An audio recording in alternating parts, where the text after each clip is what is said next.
Oh man, do you know what? Hold on, pardon me for a second.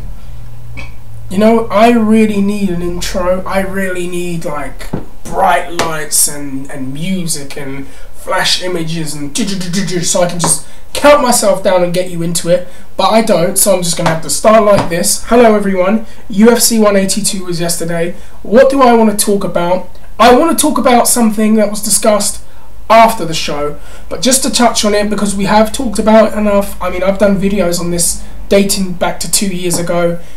Cormier and Jon Jones, the fight we all wanted to see at light heavyweight, and it's very rare when you get fights like this where you have two unbeaten, super top of the food chain athletes, two of the best in the world, unbeaten on unbeaten streaks, not one loss in their career. Well, I mean, I don't really count Jon disqualification loss to Matt Hamill, but the fact is, you have these two basically invincible guys going up there against each other for their light heavyweight championship, and the icing on the cake, they apparently don't like each other, so this is actually a grudge match too, and it had all the ingredients for a great night and a great way to just draw so many people in.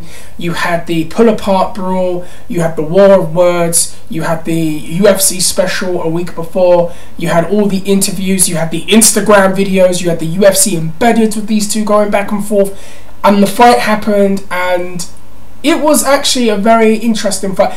It was so compelling because of all those ingredients I just mentioned. You had to watch. You had to see who was going to come out on top. And that's something pro wrestling could do a bit more of, but they don't really do it very well. Well, really, I'm talking about WWE. But the fact is, those ingredients were there.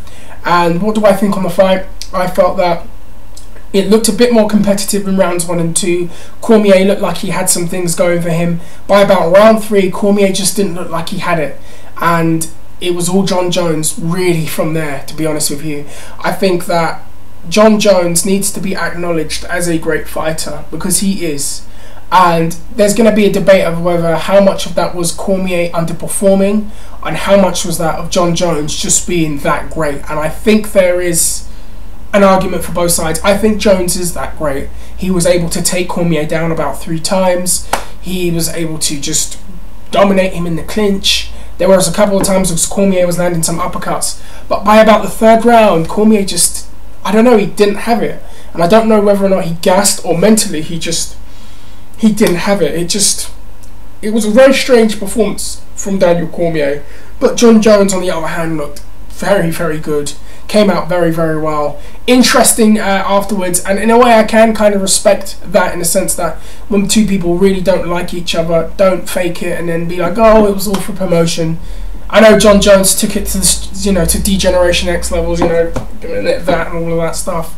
And then we had him basically saying, I don't care how he is, I hope he's crying at the moment. And during that fight, there was something that hit me, and that really is the topic of the video, and that is this. At one point, the camera went on Cain Velasquez, and it hit me one more time. And then after the fight was done, the pro wrestling fan in me, where you have to have a storyline or some kind of angle to push, just hit me. And it's the fact that I think the call has to be made at some point. I think the next big super fight in the UFC and MMA, the next big super fight is actually Cain Velasquez and Jon Jones. It's a fight people have wanted to see for a very long time. I know that it's had that because it's two of the best, but now you have this added heat there. I know they don't dislike each other, but you do have that kind of revenge thing going on as well, and the fact that they're teammates, Cormier and Velasquez, it just adds so much more to it. And also the fact that how well Jon performed in that fight makes it even more compelling. I've always been a bit too unsure about how Jon would perform at heavyweight. I think that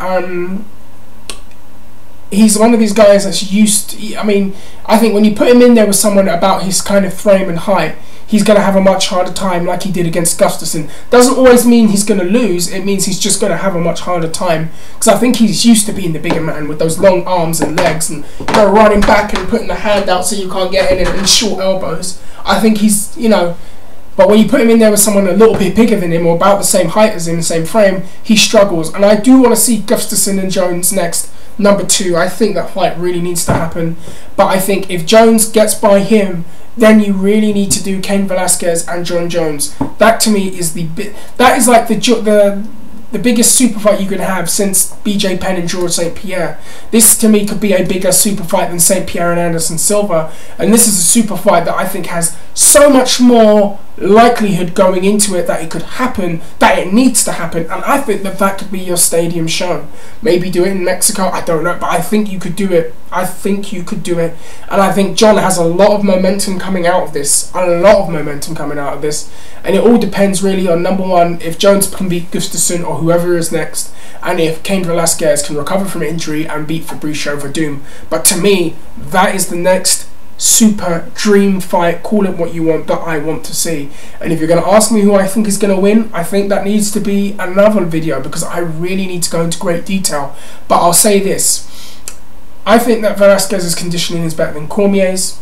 I think he's a little bit more relentless than Cormier, and we have seen Cain lose. Yep, we have seen him get knocked out by Junior Dos Santos, but remember that rematch. Cain Velasquez came back like a savage and was on him from bell to bell. He literally did not stay off of Junior, and I think that kind of style would present some interesting problems for John. I think that cardio, that conditioning could be something. John doesn't have bad cardio. John has never really looked gassed in a fight, but I do think that it will be very interesting what happens when Cain puts that kind of pressure on him. I think Cain has a very good chance there. But then on the other hand, I think John could just dance around him and, again, do that thing that I think he's going to do, outpoint him and throw kicks to the knees, throw, you know, short elbows, back him up. But I think Cain is willing to take a shot to get him down and be relentless on the ground.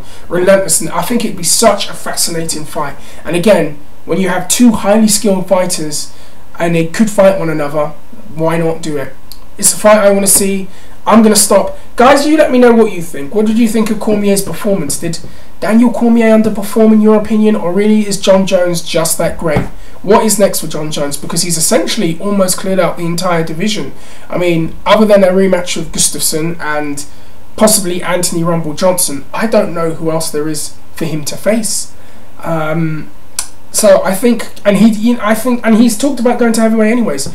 So anyways, let me know what you think about the Cormier-Jones fight. Let me know if you felt that same thing, that call that needs to be made, Velasquez versus John Jones. You let me know what you think. If you haven't met me before, I do videos all the time. Hit the like button, hit the subscribe button, follow me on Twitter, share this, tell whoever you need to tell, and I am out of here. Take care.